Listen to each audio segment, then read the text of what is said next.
हाँ जी, तो क्या पॉइंट है इधर, एक्स वाई जेड के कोफिशिएंट 1 कर दिए। Now after making the coefficients of x y z 1, right, तो एक्स के साथ जो माइनस की फॉर्म में होगा वो क्या होगा, x1। y के साथ जो माइनस की फॉर्म में होगा वो होगा y1। z के साथ माइनस की फॉर्म में जो होगा वो होगा z1। एंड डिनोमिनेटर में जो होगा वो क्या होगा, पैरेलल वेक्टर। तो यहां से क्या आ जाएगा, x minus of minus half by 2, y minus 3/7 divided by minus 6/7 and z minus 0/1 that is equal to lambda। तो फिक्स पॉइंट क्या आ गया इसका,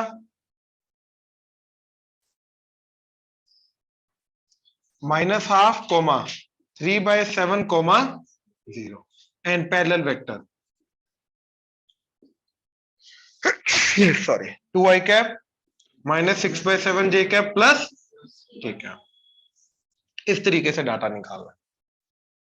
ये क्लियर हुआ, श्योर। अब मान लो ऐसा आ गया,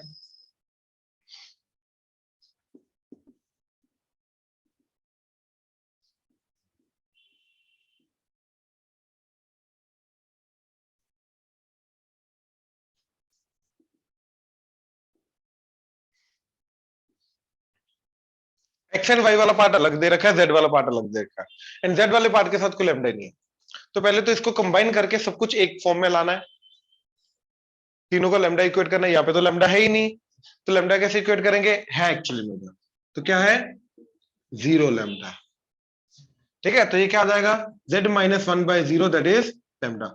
ये तो वही हो गया ना, पैरेलल वेक्टर वाला कोफिशिएंट हो गया, इसलिए डिनोमिनेटर में 0 आ सकता है। तो अब इक्वेट करा के क्या जाएगा, 3 minus x/4 3y minus 1/7 and z minus 1/0 that is lambda.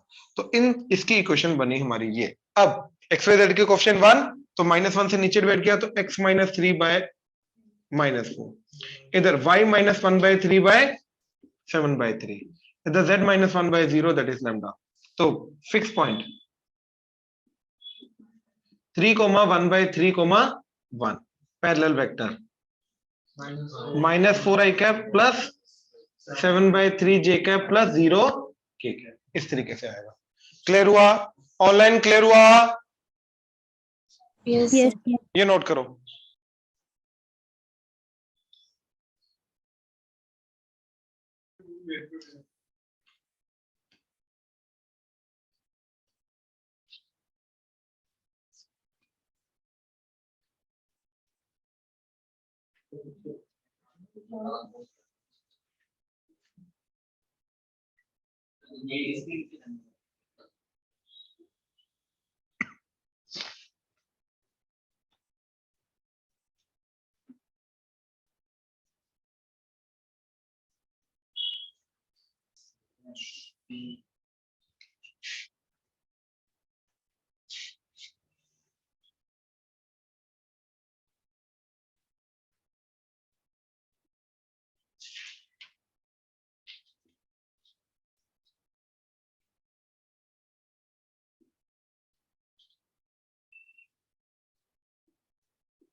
अब दो लाइंस है, उनकी वेक्टर इक्वेशन देखो, एक्स वाई जेड तो सेम रहेगा। कोई भी 2D में भी स्ट्रेट लाइन लेते हो, उनके ऊपर आने वाले पॉइंट को तो एक्स वाई से रिप्रेजेंट करते हैं। ऐसे इधर भी x comma y comma z, तो आएगा तो r vector equal to fix point a1 vector, fix point a2 vector, lambda times parallel vector b1 vector plus mu, lambda नहीं यूज कर सकते अब। अगर एक से ज्यादा लाइन है तो ऑब्वियसली दोनों का लैम्डा सेम नहीं हो सकता, लैम्डा म्यू डेल्टा ये यूज करना पड़ेगा, राइट, अलग अलग। तो b2 वेक्टर, राइट, एंड ठीक है, इतना चलेगा। अब दो लाइंस कैसे कैसे हो सकती हैं, कोइंसिडेंटल। अब ये फ्री वेक्टर नहीं है, फिक्स लाइन है। कोइंसिडेंटल एंड पैरेलल वाला केस अलग रहेगा। पैरेलल, कोइंसिडेंटल, इंटरसेक्टिंग, या फिर मैंने तुम्हें बताया था कि अगर इंटरसेक्टिंग है तो उसको हाइट प्रोवाइड कर दो। ये केस क्या होगा, स्क्यू लाइन। या फिर पैरेलल लाइन है, एक लाइन को ऐसे रोटेट कर दो, तो ये केस क्या बन जाएगा, स्क्यू लाइन। तो 4 केसेस है, राइट। अब इक्वेशन को से हम क्या कंडीशंस बना सकते हैं कि हमारे चारों के चारों केसेस रिकॉग्नाइज हो सके, राइट। अब ये देखो, अगर तो कोइंसिडेंटल है या पैरेलल है, भैया पहली वाली लाइन का भी पैरेलल वेक्टर और दूसरी वाली लाइन का पैरेलल वेक्टर, ऑब्वियसली ये भी पैरेलल होंगे आपस में, तो अगर ये दोनों वेक्टर पैरेलल है, मतलब b1 वेक्टर b2 वेक्टर आपस में पैरेलल है, तो दो वेक्टर पैरेलल होने का मतलब ये तो फ्री वेक्टर है, तो ये दोनों एक दूसरे के स्केलर मल्टीपल होंगे। तो सबसे पहली condition, if b1 vector is lambda times b2 vector and if b1 vector is not equal to lambda times b2 vector, अगर तो ये है तो क्या केसेस आएंगे, या तो पैरेलल और कोलिनियर। a1 फिक्स पॉइंट का वेक्टर है ना, उसका पोजीशन वेक्टर है, b1 तो लाइन का पैरेलल वेक्टर है। अच्छा, अब यहां पे क्या होगा केस, या कोइंसिडेंटल या कोलिनियर, कोइंसिडेंटल। इधर इंटरसेक्टिंग या फिर स्क्यू लाइंस। अब हमें आगे कंडीशन ढूंढनी है कि भैया वो पैरेलल या कोइंसिडेंटल में से हम कैसे डिफरेंशिएट करेंगे। अब देखो, अगर तो पैरेलल लाइन है तो इस लाइन के ऊपर आने वाला एक भी पॉइंट इसके ऊपर सेटिस्फाई नहीं करना चाहिए, और अगर पैरेलल है, इसका एक भी पॉइंट इसके ऊपर सेटिस्फाई कर गया तो सारे के सारे करेंगे, यानी कि वो बन जाएंगे कोइंसिडेंटल। तो we have to make sure कि अगर एक भी पॉइंट पहली वाली लाइन का दूसरी के ऊपर सेटिस्फाई कर गया तो वो क्या हो जाएगा, कोइंसिडेंटल, और अगर एक भी पॉइंट नहीं किया तो कोई भी नहीं करेगा, जस्ट पैरेलल। तो मैंने क्या किया, पहली वाली लाइन का फिक्स पॉइंट उठाया, वो तो पता है ना वो पहली वाली लाइन के ऊपर आ रहा है, और वो दूसरी वाली लाइन में सेटिस्फाई करा दिया। अब ये पॉइंट को कहां पुट करेंगे, आर की जगह, जो एक्स वाई जेड की जगह। अगर मेरे को ये चेक करना है, एक 2D में लाइन ले लो, 2x + 3y = 4, अगर ये चेक करना कि कोई पॉइंट उसके ऊपर सेटिस्फाई कर रहा ही नहीं कर रहा, तो एक्स एंड वाई की जगह पुट करेंगे ना। तो ऐसे ही अगर मेरे को चेक करना है कि इस लाइन में a1 वेक्टर सेटिस्फाई कर रहा ही नहीं कर रहा, तो किसकी जगह पुट करेंगे a1 वेक्टर को, एक्स वाई जेड की जगह, r वेक्टर की जगह। ये समझ में आया, पक्का। इसके अंदर अगर मेरे को देखना कोई पॉइंट सेटिस्फाई कर रहा ही नहीं कर रहा, तो एक्स वाई जेड को पुट करेंगे ना। कहां पुट करेंगे एक्स वाई जेड को, वो बोला एक्स वाई जेड की जगह पुट करोगे ना, और कहां पुट करोगे, एक्स वाई जेड कहां पे है, आर वेक्टर में है ना। तो ऑब्वियसली किसी पॉइंट को अगर पुट करा के देखना है सेटिस्फाई कर रहा है या नहीं कर रहा, वो कहां पुट करोगे, आर वेक्टर की जगह। तो मैंने क्या किया, a1 वेक्टर को इसमें पुट करा दिया, तो क्या बन जाएगा, a1 vector is equal to a2 vector plus, अगर तो ये ट्रू हो गया, मतलब इसका एक पॉइंट इसके अंदर सेटिस्फाई करके देखो, पैरेलल भी है, एक पॉइंट भी सेटिस्फाई करके, मतलब सारे के सारे करेंगे तो क्या बन जाएगा ये, कोइंसिडेंटल। एंड अगर ये पॉइंट इसके अंदर सेटिस्फाई नहीं किया, तो a1 vector is not equal to a2 vector plus mu b2 vector, then just parallel वाला केस आएगा। आई होप क्लियर हुआ, श्योर, कंडीशन समझ पा रहे हो। पहली बात तो अगेन ये b1 पैरेलल वेक्टर है, a1 इस पॉइंट का ओरिजिन से फिक्स वेक्टर, पोजीशन वेक्टर है।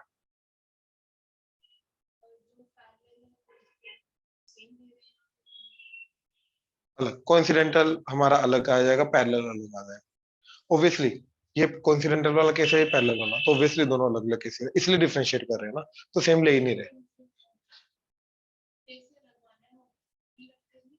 लाइन है ना, there is a difference between line and vector ना, लाइन एक फिक्स हो जाएगी ना। अब ये वाली लाइन यहां इस पॉइंट से पास कर रही है, ये वाली लाइन अगले पॉइंट से पैरेलल लाइन पास करेगी, वो दोनों अलग लाइंस है ना, राइट। अब जैसे एक चीज बताओ, स्लोप सेम होना क्या मेक श्योर करेगा लाइन इक्वल है, लाइन सेम है, लाइन पैरेलल होगी, वो चीज है। पैरेलल वेक्टर सेम होगा तो मतलब डायरेक्शन सेम है, मतलब स्लोप सेम है, लेकिन जरूरी लाइन सेम होगी। श्योर, ऑनलाइन क्लियर है यहां तक, यस। ठीक है। अब ये intersecting and skew lines, right. अगर तो यार इन दोनों को साइमल्टेनियसली सॉल्व करके एक पॉइंट मिल गया, राइट, अगर तो इनको साइमल्टेनियसली सॉल्व करके एक पॉइंट मिल गया तो उनका पॉइंट ऑफ इंटरसेक्शन आ जाएगा, तो इंटरसेक्टिंग लाइंस। और अगर पॉइंट ऑफ इंटरसेक्शन नहीं आया, क्योंकि ये देखो इस लाइन के ऊपर आने वाले ये पॉइंट्स, इस लाइन के ऊपर आने वाले पॉइंट्स, कभी भी इसका कोई भी पॉइंट इस पे नहीं आएगा, इसका कोई भी, इन पॉइंट ऑफ इंटरसेक्शन ही नहीं है। तो इसके बाद if point of intersection exist, then intersecting lines होंगी ये, else skew lines if no point of intersection exists। आया ना? अब इस पूरी पिक्चर के अंदर हमें क्या क्या फाइंड करना है अभी, ठीक है, कि भैया पॉइंट ऑफ इंटरसेक्शन कैसे निकालते हैं लाइंस का, ऑब्वियसली, एंड अगर इंटरसेक्टिंग लाइंस हैं तो उन लाइंस के बीच में एंगल क्या आएगा,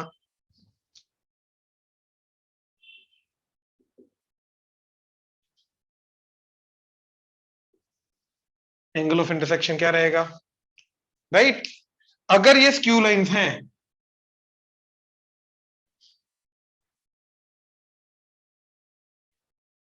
राइट, अगर ये इस तरीके से स्क्यू लाइंस हैं, तो इन दोनों स्क्यू लाइंस के बीच में ये जो डिस्टेंस है, परपेंडिकुलर डिस्टेंस, शॉर्टेस्ट डिस्टेंस, ये डिस्टेंस क्या होगा,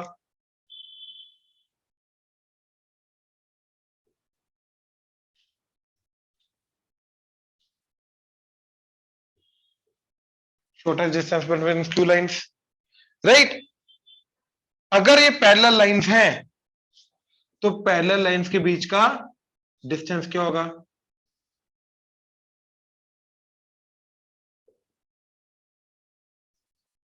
इसके अलावा नथिंग। अब ये सब चीजें हमें फाइंड करनी है, राइट। ये this is a complete straight line जो हमारा बचा। दो तीन कंसेप्ट ही हैं, point of intersection, angle of intersection, shorter distance between skew lines and shorter distance between parallel lines. ये हमारा काम बचा हुआ है करने वाला। क्लियर हुआ? श्योर? ये फिगर आउट हो जाएगा? ऑनलाइन क्लियर है? Yes. ये पहले नोट करो, two lines, cases of two lines.